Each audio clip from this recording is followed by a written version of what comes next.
Hello, I'm James Wilson. And I'm Matthew Rowney. And welcome back to Who Addicts Reviews. We hope you've had a very good Christmas, but we are back on the channel to review one very emotional episode indeed. The Time of the Doctor. Yes, we've got a big bag of tissues next to us, just in case we start crying again. I didn't cry. You didn't cry, did you? No! Enjoy!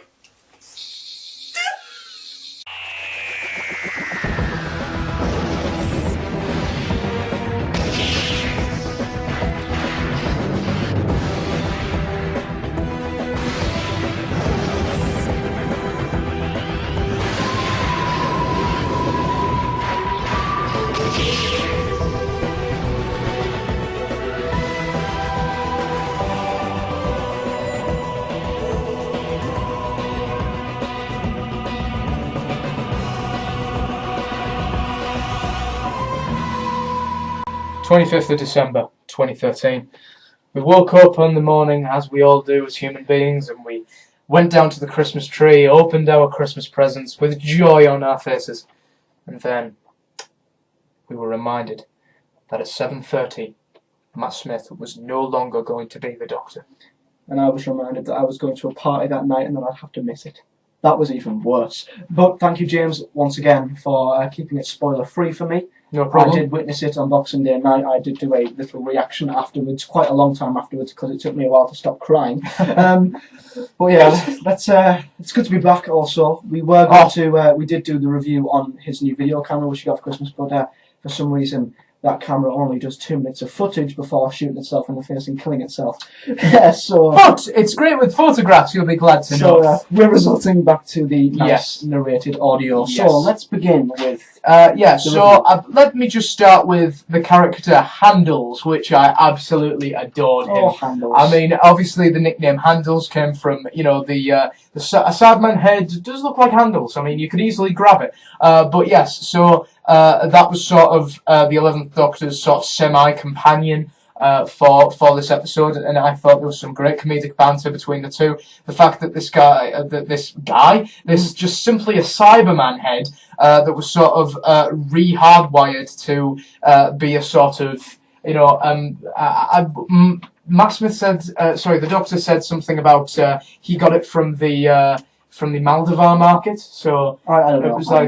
It was like a Dorian reference, Dorian Maldivar. So yeah, it was a reference back to Dorian, who got his head chopped off. But lovely. Yes, lovely. But anyway, Handles was an absolutely great character, a good semi-companion for the Doctor, considering that Clara is still not a full-time companion. I don't think she is. But then again, it's Christmas. She would have been home. I do hope in Series 8 we get to see her literally travel with the Doctor and only go home once every 4 or 5 episodes. But I did love Handles, and his relationship with the Doctor grew throughout the episode. And when Handles actually died or broke or whatever, I was emotionally affected by that. I literally, because at first I was like, really? A Cyberman head being the Doctor's ally? A bit like when Strax became his companion, a Suntaran. Being a nurse, what's Moffat doing? He's ruined another enemy. Here we go, another Skittle Dalek. But no, I honestly did like Handles. Yeah, it just shows how shit everyone else's acting was, that we actually felt emotion when a Cyberman head died. I'm kidding, of course. But no, in conclusion, Handles was a great semi-companion for the Doctor, which I adored. The BBC, I know this is quite a nitpick, but the BBC found it quite necessary to advertise their Strictly Come Dancing Christmas special. And iPlayer. And an iPlayer reference. I don't understand why the BBC find it necessary to have one reference in another reference. One reference in another show. I honestly don't get why they do that. Because they're self-centered pricks, that's why. On the start of every Doctor Who DVD, the BBC logo is on for like 30 seconds. And I'm like, just go away, I want to watch a DVD. God, I hate the BBC sometimes. But I like the transition between Christmas dinner at the Oswalds to the War on Trenzalore. I thought the transition between two completely opposite things was good. But I was a bit underwhelmed the fact that we didn't get to see a bit more of the Oswalds. We just got to see them sat at a table, having dinner for about 3 minutes, you'd see. Yeah, you would have loved to see that game of Twister, wouldn't you? I really would, with Jenna, no one else, just Jenna, without the visual cortex. But no, it was fantastic to see the Oswalds for the first time. Yeah. But I do wish that we'd got to see a bit more of them. Yeah, I mean, I loved that grandmother. That grandmother was absolutely brilliant. And it was the same bickering family, you know, it harkened back to people like Rose and Martha, and Donna, of course, people who are sick of their families. Even though Clara's mum was a bit of a bitch. Yeah, well that wasn't Clara's mother. Was it not? I'd say... Or no, or maybe stepmom. Yes. Not her literal mother, because she died in the story quite well back. But whoever she was also the narrator of the Atmos. So yeah, she was a bitch. She likes to kill people. But no. Moving on to Tasha Lem, someone I really want to talk about. Some people love her, some people hate her. I didn't like Tasha Lem. No. Because beforehand, she was built up, and we predicted a lot of things, didn't we? In our trailer breakdown and stuff. We predicted that he would get given regeneration cycle by the Time Lords. We were correct. We predicted he would die of old age. We were correct. We also predicted that Tasha Lem would be a baddie, and that maybe she went from being a good friend to a arch nemesis. Yeah. And honestly, I was pretty let down by Tasha Lem's character. Yeah. When I seen her, I just thought she's a recycled version of River Song. Yeah. Honestly, I didn't like her. Moffat can't write women. I know, honestly, I hate Moffat's writing when it comes to writing women, because the same was with Amy, the same was to some extent with Clara, and the same is with Tasha Lem. He cannot write women characters to save his life. They're too flirtatious. You know, women are not all flirtatious sluts. He's giving women a bad name. Yes. I mean, come on, honestly, not all women are like that. This woman came across as a very powerful woman. She was in charge of a religion. She was in charge. She was the mother superior of the papal mainframe, which was mentioned in A Good Man Goes to War. She's in charge of the silence. She started this whole thing. She was the one who started all of this. And she came across as such a flirt when she shouldn't have. The costume, I thought, was brilliant. You know, the costume was convincing. You know, the makeup was absolutely brilliant. She came across as a very regal, very sort of woman that you should respect. But all respect for this character just was thrown completely out of the window after she started flirting with the Doctor. It did. It did, honestly. Oh, Moffat, why? I mean, especially when the Doctor was 300 years older, and then just because she exterminated 3 Daleks, he gave her a snog. Yeah. Why? Why would the old Doctor give Tasha Lem a snog? And the fact that they were naked technically at the same time was just disturbing. It really was. She was a letdown of a character. It made me want to vomit. Honestly, if River Song was bad enough, this was even worse. I know, right? Like you said, it was a substitute River Song.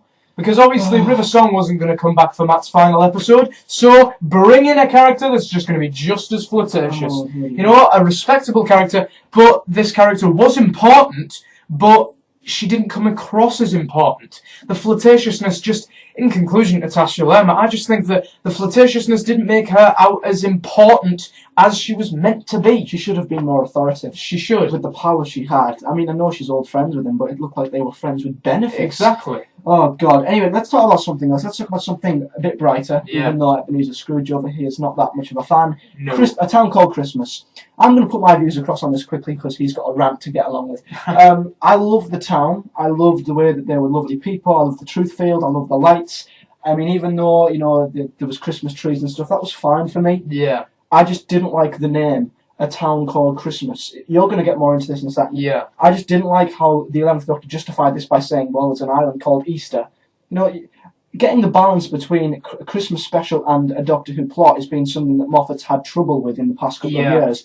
And he got it right to a certain extent, but I just don't see why the town was called Christmas. It just pushed it over the line. Yeah, I mean, last year with the Snowmen, he sort of started to go in a darker direction. The Snowmen was a darker story than A Christmas Carol or The Doctor, the Widow and the Wardrobe. So, you know, the Snowmen was going in a much darker direction with the Christmas specials. The Snowmen. I did like it. Yeah, the Snowmen was a very good story. But I mean, everyone knows my opinions on Christmas specials now, especially Moffat's. But it's just the fact that the Christmassy stuff in this episode was sort of shoehorned in. You know, it was like it was forced. why is the town called Christmas? I mean, maybe it was because Moffat just thought, right, let's give the audience a shock when they find out that a town called Christmas is on Trenzalore, that hell-torn place where the Doctor dies, where his tomb is, that we saw in the name of the Doctor. Let's see a contradiction of that. Let's make the audience shocked, he thought. I just, honestly, he succeeded in being shocked. I was like, how is this idyllic, Christmassy town going to be like this?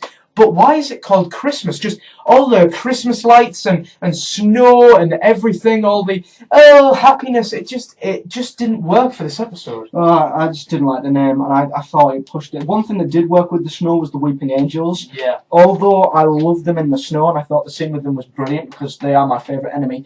And not being biased or anything, but honestly, coming from a fan of the Weeping Angels, I would have rather them not been in this episode at all.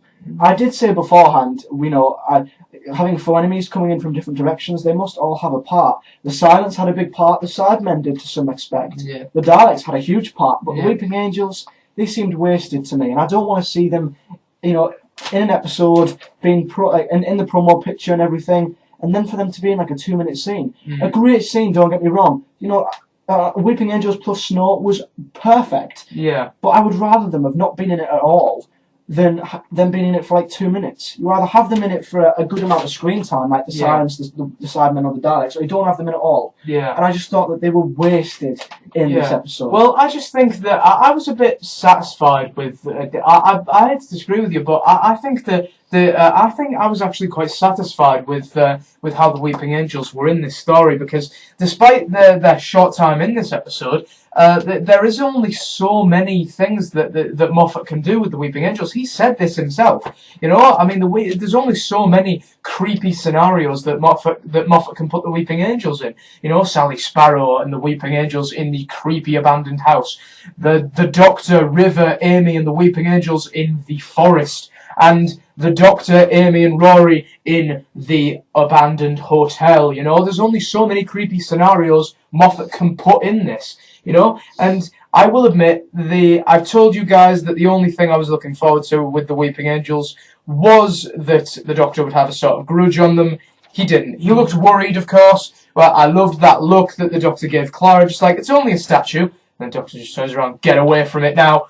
So the Doctor didn't have that much of a grudge on the Weeping Angels that I thought he did. I thought there might have been an emotional moment where it's like, these guys took my friends away. I thought there might be one of those moments, but there wasn't. That's another letdown. That's honestly why I wish they would have not been in this episode and they could have had an episode of their own. Yeah. Next season, put them in the snow so they can have 45 minutes in the snow and you can mention Amy and Rory and what they've done to them in the past. But I just thought cramming them in 2-minute scene was just not right, and I didn't like it. I just didn't. Then he pulled the key out of a wig, which I guess was a way of justifying that Matt Smith was wearing a wig. Yeah. I mean, I admit, he had a bad wig day. It looks convincing from the sides and behind, but the quiff at the front is just all over the place. Yeah. Every time they changed shot, it would move. So I think it was... And there was actually a time in the scene with where he was meeting the Oswalds. The quiff was actually flapping about. Like, honestly, it was actually flapping about like paper in the wind. It was just... it was actually just waving about, and it looked like a dead arm, and you just like try and wave it about. Honestly, it was the quiff, like you said, was just everywhere, and I do like it was a very funny way of how they justified it though, and it was great how Moffat decided to just put in just one last eyebrow reference, one last ear reference. So what happened to your eyebrows? They're a bit delicate, So I love the way the comedy, not just with handles, but the comedy of the Doctor was just they showed us exactly what we were going to be missing about Matt. Yeah. In other words, the 11th Doctor was just saying Stephen Moffat's got my eyebrows plastered on his living room wall. Talking about justifying things, I thought the way that every single plot point from Matt Smith's era was justified in this and brought into one. Moffat promised this and he delivered, and he did it not in an over complex way like he's done before. Yeah. He did it and it was perfect. Yeah, I mean obviously it worked. I mean obviously there was the return of the crack. Dun dun dun dun dun dun. But yes, Series 5 was dominated by a crack in space and time, and a long-time question since the Series 5 finale has been who blew up the TARDIS, and it was finally Tasha Lem. you know, who blew up the TARDIS. So it was the Kavarian. It was the Kavarian man. Yes. It was great how they sort of how Moffat sort of brought Matt's entire tenure full circle and sort of incorporated the Time Lords into that as well. So it was kind of explaining not just Matt's entire tenure, but the repercussions of the Day of the Doctor as well. You know, the consequences that came after that, and it just showed that the Day of the Doctor doesn't stick out. You know, the Day of the Doctor is definitely within the show. It's definitely canon. You know, so I love how they incorporated the Time Lords into that by speaking to our universe and trying to get through that by sending a message which said Doctor Who, and that was incredibly good, I thought. And it was great how Moffat just sort of brought the origins of the silence. You know, Silence Will Fall, and how that was sort of brought into it, and how that first came to be, which was brilliant. Yeah, for anyone who was confused, basically Kavarian's chapter, they blew up the TARDIS to try and look back into the Doctor's timeline to stop him ever reaching Trenzalore, but in doing that, they create loads of cracks across the universe, which was what the Time Lords used to get through from the parallel pocket universe that they were placed in, and it was also what he's seen in the God Complex. Worked the treat. So it just showed. It was like a prequel, really. It was kind of like how it all originated. Yeah, and Moffat's very good at doing that. He is. And another thing that I want to talk about, going back to the Town Called Christmas itself, I love the way that the Doctor was saving it. Like, it's not normally we see him saving the universe. Yeah. Normally we see him going out to save the entire universe. But I love the way this was just a nice town full of nice people, and he literally was stuck between a rock and a hard place, which I liked as well. Yeah. You know, if he leaves this planet, the Daleks and everyone destroys it. But if he stays, he's got them all hostage because he can say his name and release a new Time War at any point. So I love the way that it kind of made me think that, you know, in the Day of the Doctor, when Clara said, when the Doctor forgot who he was and she just said, be a doctor, I think that stuck in his mind because we've always seen the Doctor quite afraid of death. You know, even in the Wedding of River Song, that episode, he was afraid of death slightly in that, and the 10th Doctor was terrible when it came to death. It really. But I love the way that the 11th Doctor basically said, right, I'm going to be stuck here forever, I'm going to stand by this town. Yeah. And I loved it. The one thing I didn't love was, I've got to say this, is the wooden Cyberman. No. That was terrible. That was awful. We predicted that would just be a gag for him to say, the Sorry doesn't work on wood, and that was exactly what it was. Yeah. It was. We all knew that. I mean, honestly, it's just get rid of that gag. It's starting to get old. I mean, turning a Cyberman into wood was exactly like turning the Daleks orange. It just didn't work for me. I hope we never see a wooden Cyberman ever again. Maybe it was just a one-off Christmas thing. Yeah. But anyway, so yeah, I mean, it was, and that sort of leads into the Matt's old man makeup. What did you think of that? I thought the old man makeup was good. The really, really old man makeup was good. Yeah. You know, when he regenerated at the end, that was really good. But when he was like 300 years old later, I didn't like that. I mean, they literally stuck a few wrinkles around his jaws. Yeah. I mean, we don't know how long it takes a Time Lord to age. They'll age differently to us. It doesn't matter what race you are. That isn't where wrinkles turn up. It just didn't look convincing. He just looked exactly the same, with a few little wrinkles and lines on his and a little tint of grey in his hair. Yeah, it was a bit lazy, but they definitely went to work with him when he was really old. Yeah. So I really liked that when he was really, really old. Yeah, it proves that the Doctor can age like anyone. Yeah, as well. it did. I mean, it's, you know, it doesn't matter. The Doctor is more like us than we think. He can age, as it has been proven with William Hartnell's Doctor and John Hurt's Doctor as well. Yeah, it also it spelled out any doubts to anyone that he was the final incarnation. Yeah, I like the way that the 11th Doctor spelt that out to all of us. Yeah, and it wasn't sort of cunningly explained. It wasn't complex or anything. Moffat decided not to go down the complex route for the first time ever. You know, he just decided just to make it simple, just to spell it out for us, and I thought that was quite good that he did that. You know, Clara and the Doctor, I loved that conversation. In fact, that is probably, I have absolutely no problem in saying that, that's probably one of my favourite scenes in Doctor Who. You know, the Doctor and Clara on the clock tower, and they were talking about the Doctor's final days, you know, and that he was saying, I am the final body. Yeah, well, you're number 11, so yes, well, are we forgetting Captain Grumpy, again referencing the Day of the Doctor, and then he said, well, one time I regenerated and kept, one time number 10 kept the same face. I had vanity issues at the time. So it was another great reference, and it did kind of prove that the Doctor did use all of his regenerations, and that Moffat does abide by rules. Yeah. So it was really good, and I also loved Clara's acting. Jenna's acting as Clara was brilliant in this She was episode. fantastic. The best of her entire run as a companion. She was just actually sticking by the companion. My theory was correct. Clara stuck by the Doctor. She was actually not going to take this sitting down. She was going to defend the Doctor through any cost at all. Yeah, it was great. She stuck with him to the end. You also mentioned that they may have actually summed up what happened in the Asylum of the Daleks. Yeah. That Moffat might have actually paid back his boo-boo that he made at the end. Yes. Obviously, as we know, the Daleks have been building up their reputation as Doctor enemies for 50 years, and Moffat came crashing it down with 2012's Series 7 opener, Asylum of the Daleks, which at the end he kind of made the Daleks forget the Doctor, which was a huge flaw in him, and it got a lot of problem with fans, so he sort of justified that by the Daleks sort of got the memory of Tasha Lem, so they knew who the Doctor was. So, that sort of explained it quite well. He covered that up quite well. Yeah, following Clara's beautiful speech to the crack as well, do you think that the Time Lord's giving the Doctor a new regeneration cycle just by the energy coming out of the crack, do you think that was worthy?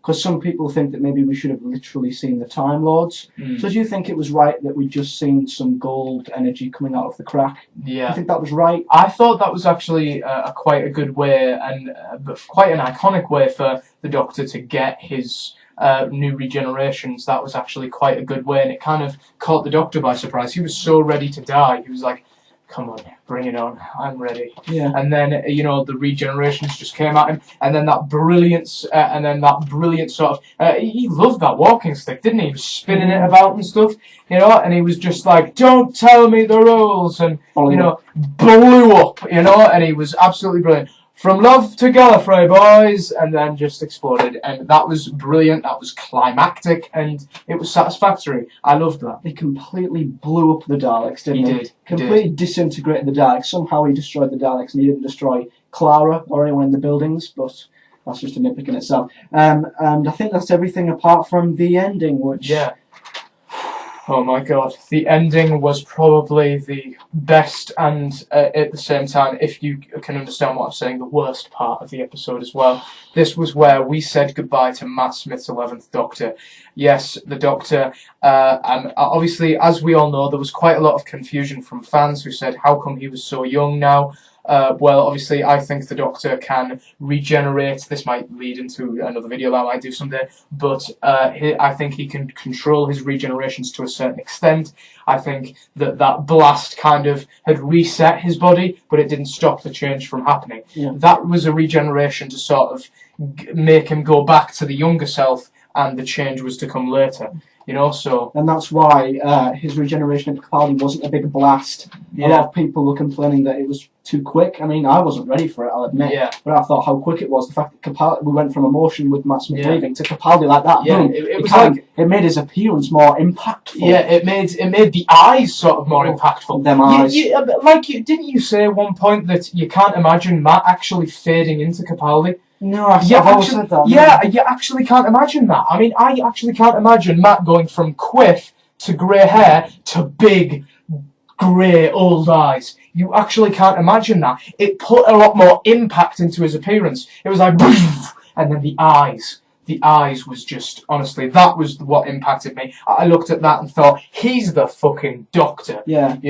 I've never thought of that with any Doctor's first appearance, but with Capaldi's, I thought, he is definitely 110% the Doctor. Yeah, also, we're getting a bit too far ahead. And the actual speech from the 11th Doctor before he went was amazing. Oh, Some of the best writing that Moffat's ever produced, the way that he was saying, he wasn't crying or anything. He was just kind of saying to us, it was like he was kind of speaking as Matt Smith as well. Oh, yeah. When he was saying, I will not forget one moment of this. Yeah. It's kind of it was something like Matt Smith had said to us Yeah. as well. I will always remember, when he said this, it just snapped me in half. I will always remember when the Doctor was me. Yeah. And then Amy comes down, and I was in bits. Yeah. When he's seen Amy, who was also in a wig, by the way, and she said, Raggedy Man, good night. It was perfect. Honestly, I was in streams of tears. They could have easily overdone Amy's ghostly return and made Clara feel a bit redundant, but they didn't. I thought it was perfect that Amy appeared in the Doctor's. She wasn't like an actual physical ghost. It was just the Doctor remembering her. Yeah. And she appeared. She disappeared,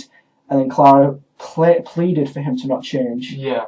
Acting again was just amazing. I honestly, when I seen that, I honestly thought that they were genuine tears from Clara, from Jenna. I honestly, that's how good I thought the acting was.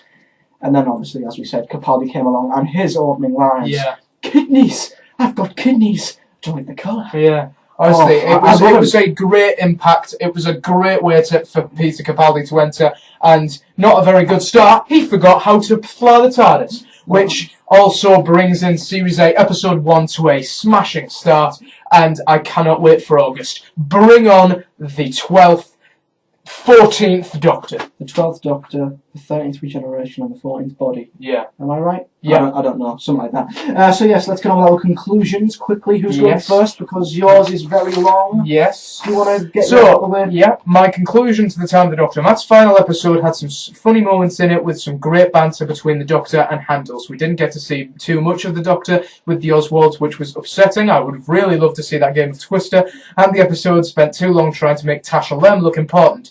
And that's just because the Doctor knew her. We should like her, which I didn't. Moffat still doesn't know how to write women characters, and the flirting went too far as it did with River. I didn't see any point in calling the town Christmas. It was a desperate attempt to keep Matt's Christmas specials Christmassy, and it was shoehorned into the entire story. Moffat brilliantly brought Matt's entire tenure full circle by carefully explaining the Kavarian chapter, which explains Series 6 very well indeed. The Time Lords being the one to try to send the message showed the consequences of the Day of the Doctor, and that had repercussions. In terms of Matt's performance, it was perfection, with great comedic moments that showed what we'd been missing about him. His acting was spot on, and so was from everyone else, and looked very convincing in the old makeup. His regeneration on the clock tower was climactic, and final speech left me in absolute tears. In conclusion, the direction was about average, and Murray Gold used recycled music from past years, which is something quite of a letdown from Murray Gold's genius ways.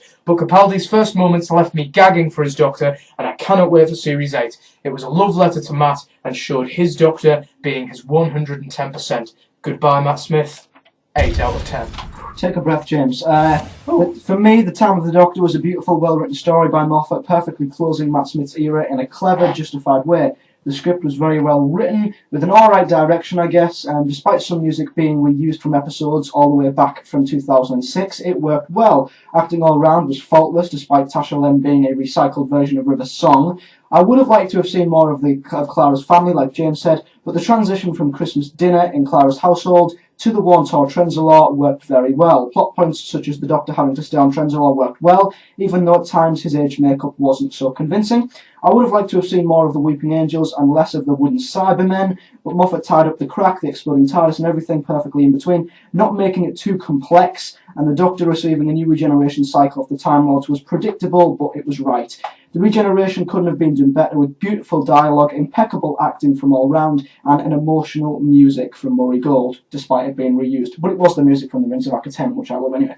Overall, this episode had a few flaws and a few things that could have been done differently, but it finished Matt's tenure in the perfect way. In 3 words, perfect for Matt. The interesting part is you were going to do a 9 out of 10 and you changed your mind to an 8. Yep. I was going to do an 8, but I've changed my mind and put it to a 9. 9 out of 10. I hate criticising this episode because it was, in conclusion, Matt's Doctor has been the best he can be. He is one of the greatest Doctors of all time. I hated criticising this episode, but you gotta do what you gotta do. It's the curse of a critic, guys. Yeah, we're going to go into more about Matt Smith's tenure on Wednesday with the tribute. We've got some very nice surprises in store. Yes, we if have. any of you do want to do a quick 10 to 20 second video that will be at the end of the tribute, all you have to do is video that, email it to whoaddicts@hotmail.com. Yes. We've got about 8 or 9 of them, haven't we? Yeah. So thank you to everyone who has emailed us them. And Friday we have got the top 10 Matt Smith moments. More information on that coming very soon. Oh, yes. But apart from that, like the video, comment your views on the Time of the Doctor below, and visit our website. The link's at the bottom of your screen. I think that's pretty much everything. Yes, I'm James Wilson. I'm Matthew Rowney. And thank you for watching our Time of the Doctor review here on Who Addicts Reviews.